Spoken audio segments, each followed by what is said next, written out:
आपने तो सुना होगा कि जैसी मन की वृत्ति वैसी उनकी प्रवृत्ति, और जैसी उनकी प्रवृत्ति वैसी उनकी प्रकृति, और जैसी जैसी उनकी प्रकृति उनकी नियति भी बदल जाएगी, उनका भविष्य भी बदल जाएगा, प्रारब्ध। तो प्रारब्ध बदलना है तो वृत्ति बदलनी पड़ेगी, वो मूल आधार है उसका। और वृत्ति को बदलने के लिए मन का डायरेक्शन बदलना जरूरी है। मन के डायरेक्शन को बदलने के लिए ध्यान के सिवाय और कोई माध्यम नहीं है। ध्यान को लोग गलत तरीके से समझ बैठे हैं कि फोकस्ड माइंड करना है, कंसंट्रेट करना है। लेकिन जब हम ध्यान करते हैं, ईश्वर पे ध्यान करते हैं, जिनको हमने देखा भी नहीं है, जिनको देखा ही नहीं है, उन पे ध्यान कैसे करोगे? तो गुरु की जरूरत पड़ती है। ध्यान शब्द संस्कृत से आया हुआ है। हम जब ये संस्कृत संधि को तोड़ते हैं, धी प्लस यान, धी का मतलब है अल्टीमेट नॉलेज, हाईएस्ट विजडम, प्रज्ञा, ईश्वरीय प्रज्ञा। ये धी शब्द है, वो गायत्री मंत्र में भी 2 बार आ चुका है। धीमहि धियो यो नः प्रचोदयात्। अपने लोग बोलते हैं लेकिन उस पे अर्थ क्या है उस पे सोचते नहीं है। जैसे आप जब खाना खाते हैं और खाते हैं लेकिन उसके पचा नहीं पाएगा तो वो शरीर कैसे बनेगा? संस्कृत के श्लोक बोलते ही रहो, रटते ही रहो, लेकिन आपको पता ही नहीं चला तो मेंटल डायरिया हो जाएगा। वो डाइजेस्ट ही नहीं कर पाता है, वो बर्डन बन जाता है, दैट नॉलेज भारी बन जाता है। तो समझने की कोशिश करो। धी का मतलब है ईश्वरीय नॉलेज, ज्ञान, ईश्वरीय ज्ञान समझो। और यान का मतलब है व्हीकल, साधन। जिस साधन से हम वहां तक पहुंच सकते हैं उसका नाम ध्यान है। और कोई भी साधन को चलाने के लिए ऊर्जा की जरूरत पड़ती है। जैसे शरीर को चलाने के लिए हम खाना पीना, बैलेंस डाइट रखते हैं। मनो या मनस, उसकी वृद्धि के लिए हम पढ़ाई लिखाई करते हैं, बुजुर्गों से सीखते हैं, गुरुओं से सीखते हैं। लेकिन जब हमारे आत्मा की वृद्धि करनी है तो क्या खिलाओगे उसको? उपनिषद में, खास करके केनोपनिषद में उसका मेंशन किया है कि अन्न के लिए ये है, शरीर के लिए अन्न लेते हैं, मन के लिए हम पढ़ते लिखते हैं, आत्मा के लिए क्या करते हो? कुछ नहीं। उसका खाना कहाँ से मिलेगा? तो जो योगी, उनकी हालत वहां तक पहुंच गई है, वो ही ट्रांसमिट कर सकता है वो योगिक शक्ति जिनको प्राणाहुति कहते हैं। प्राणस्य प्राणा, अन्नस्य अन्न। जैसे मन का विकास मन से ही होता है, दूसरा मन जिस सबल है, उसी तरह जिसका आत्मा सबल है दूसरा आत्मा को सपोर्ट कर सकता है। तो वो प्राणाहुति की वजह से हम ध्यान में हमारी चेतना को आगे बढ़ाते हैं। जीवन का मकसद भी वही है। लोग कहते हैं मैं क्यों जी रहा हूं, भगवान ने हमको क्यों पैदा किया? जब वापिस वहां ही जाना था, ये गोल गोल क्यों फिराते हैं? जैसे आप अपने पास 2 करोड़ पैसा होता और आप बच्चों को दे देता 1 करोड़ और बोलता चल बेटे 10 साल के बाद मिलते हैं, तू कुछ कमा के ले आ। तो बेटा बोलेगा ठीक है पापा, 1 करोड़ लेके जाता है, बैंक में रख देता है, 8% इंटरेस्ट आएगा या 7%। बाद में बोलेगा आपको पापा का इतना होगा 8% इंटरेस्ट। और दूसरा ऐसा होएगा कि 1 करोड़ है तो उसने सेफ ट्रेजरी में रख दिया, संभाला, ठीक से संभाला। आप क्या करोगे? रोएगे, बेवकूफ, तेरे को पैसा डेवलप इन्वेस्ट करने के लिए दिया था, प्रिजर्व करके आया है। जैसी आत्मा वहां से छूटी, वैसे की वैसी जाएगी तो भगवान भी रोएगा कि ये कैसा बेवकूफ है। लेकिन हम बिगाड़ के जाते हैं। वो खुश होते हैं जब हम वैसे के वैसे जाते हैं तभी खुश हो जाते हैं। हम तो बिगड़े हुए हैं। लेकिन उनका इरादा कुछ और था कि एक पोटेंसी जो एक शक्ति जो मैंने दी है उसकी 1000 गुनी करके वो वापिस आए, वो आत्मा परमात्मा है। तो वो चेतना आत्मा की वो जो बढ़ानी है वो ध्यान से ही होएगी। ध्यान के बिना चेतना को बढ़ा कोई भी नहीं सकता है। हम कहते हैं ना ध्यान करो। किस पे ध्यान करोगे? श्री कृष्ण भगवान थे, अयोध्या में रामचंद्र जी थे। रामचंद्र जी के जाने के बाद कृष्ण आए। यदि रामचंद्र जी सब कुछ करते होते तो कृष्ण को क्यों आना पड़ा?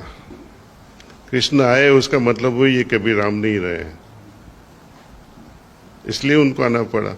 अभी आप सोचो, राम के जमाने में उनकी दिव्यता को कौन पहचान पाया?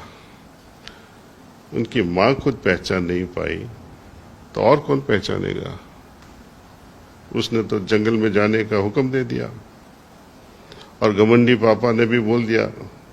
आज के जमाने में होता तो दशरथ राजा को क्या बोलते? हैंडपैक्ड हस्बैंड बोलते ना। वो भी नाराज थे लेकिन बीबी की सुननी पड़ी, तो वचन दिया था। ऐसा वचन आप मना कर सकते हैं? प्राण जाए पर वचन नहीं जाए, ऐसा घमंड बहुत था। ऐसा घमंड भीष्म में था। यदि उसने अपना वचन तोड़ दिया होता तो महाभारत होता ही नहीं जी। एक घमंड के कारण हुआ। और श्री कृष्ण भगवान के जमाने में भी कितने लोग उनको पहचान पाए? उनकी हयाती में भी कोई पहचान नहीं पाया। तो आप स्टैच्यूज मूर्ति बनाओगे आर्टिस्ट की इमेजिनेशन में, बेस्ट स्टोन, बेस्ट आर्टिस्ट्स, उनकी हयाती में कुछ नहीं पाया तो इनसे क्या बनेगा आपका? चित्र जो बनाए हैं हम, वो तो आर्टिस्ट की इमेजिनेशन है। यदि आज कोई भी बंदा को पूछो आप कृष्ण पे ध्यान करो तो उनके दिमाग में क्या आएगा? जो फर्स्ट महाभारत जिसने देखा होगा वो नितिन भारद्वाज दिमाग में आएगा कि उसके दिमाग, नितिन भारद्वाज लॉर्ड कृष्णा है। तो ये कहीं गलत कर रहे हैं हम। अपना डायरेक्शन जो है गलत दिशा में जा रहा है। ईश्वर को हम मानते हैं कि वो अंतर्यामीन है। वो बाहर रहते होते तो उनका नाम बोल दिया होता ना, बहिर्यामीन। तो हम बाहर ढूंढने की कोशिश करते हैं, लेकिन अंतर्यामीन होते हुए भी उनको बाहर ढूंढते हैं तो कैसे मिलेगा? बीबी घर में, अब मॉल में ढूंढते हो। सब ऐसा ही करते हैं आजकल। लेकिन यह क्यों दिखाई दिया कि अयोध्या में लोग मान रहे हैं कि सनातन जो है वो वापस आ गया, प्रभु राम जो है वो दरबार स्थापित हो गया, पूरा जो परिवार है उसके दर्शन करने को मिले। इस पे किस तरह देखते हैं, क्या कहें? पॉसिबल ही नहीं है।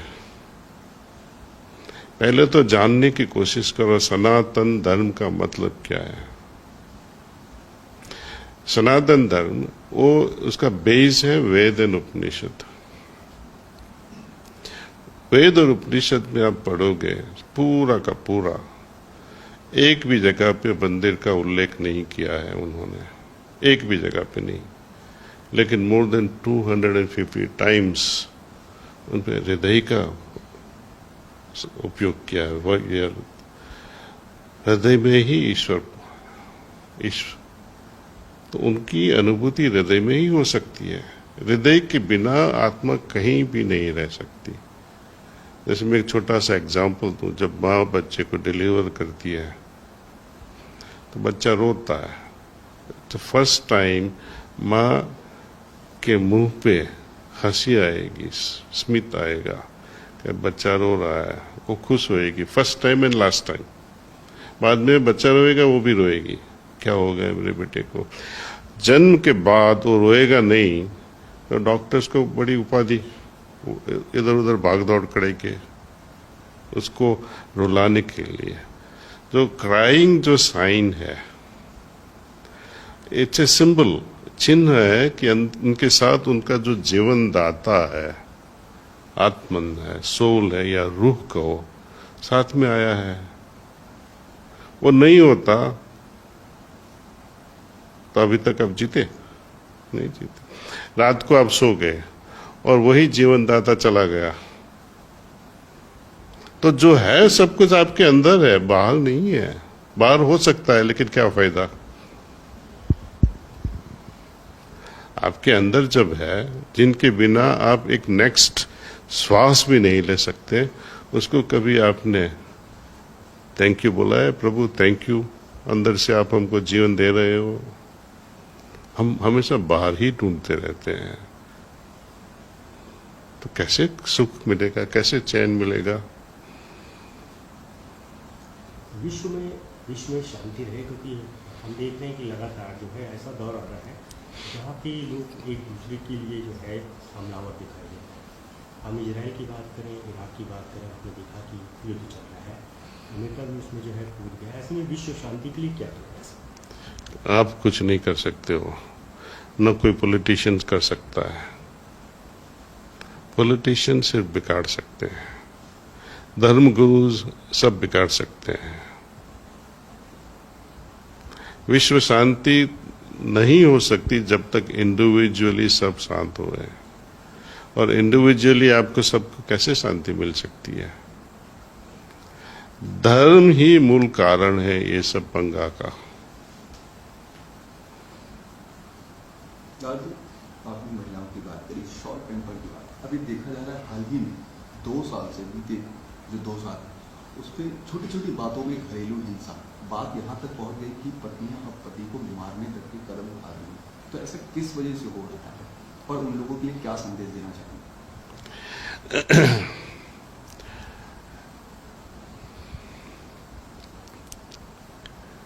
क्या बताएं, ये तो बहुत बहुत दुख की बात है। जहां सेल्फिशनेस आ गई,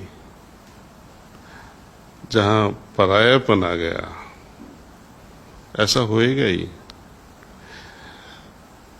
फैमिली एक दूसरे के साथ कैसे चैन से सीख सके, जी सके, एक ही माध्यम से, एक ही भाव से कि ये सब मेरे हैं। ये जब तक भाव नहीं रहेगा, बहू में हो या सास में हो या ससुर में हो या हस्बैंड में हो, अपनापन जब तक नहीं आएगा तब तक ये चलता रहेगा। पर्यावरण को लेके आप लगातार जो है उनको मैसेज देते हैं, उस पर काम भी कर रहे हैं।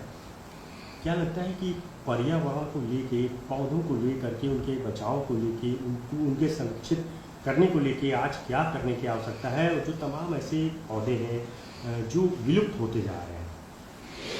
जो लोग सुन रहे हैं उनके पास जो ताकत है, खास करके टाइम, फाइनेंशियल स्ट्रेंथ, वो ऐसी संस्थाओं, एनजीओ के साथ जुड़ जाए और उनको सपोर्ट करें। और गवर्नमेंट का भी एक रोल रहता है अपने देश में।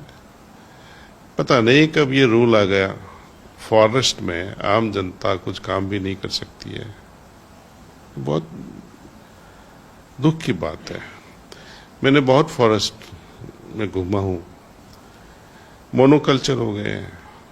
मोनोकल्चर मीन्स एक ही तरह के पुराने जो पौधे थे वो काट डाले, अब जो लगा रहे हैं फॉरेस्ट बचाने के लिए वो यूकेलिप्टस लगा रहे हैं, या कुछ अपने आप बबूल हो जाता है, नहीं तो नीम ट्री लगा देंगे। तो आजकल जो फॉरेस्ट थोड़े थोड़े जो बच्चे भी हैं उसमें भी कुछ वन जैसा रहा नहीं है। नेचुरली जहाँ हो रहा है, खास करके वेस्टर्न घाट्स है और नॉर्थ ईस्ट, वो इतने बड़े हैं कि और बस्ती भी बहुत कम है, बिगाड़ने वाले भी बहुत कम है, इसलिए बच के रहे हैं। गवर्नमेंट अभी कुछ ऐसा करें कि प्राइवेट लोग आके एटलीस्ट वन को बचाएं। वन में जो मोनोकल्चर है उसको निकाल के मल्टीकल्चर प्लांट्स लगा, मल्टी स्पीशीज प्लांट लगा वैसे।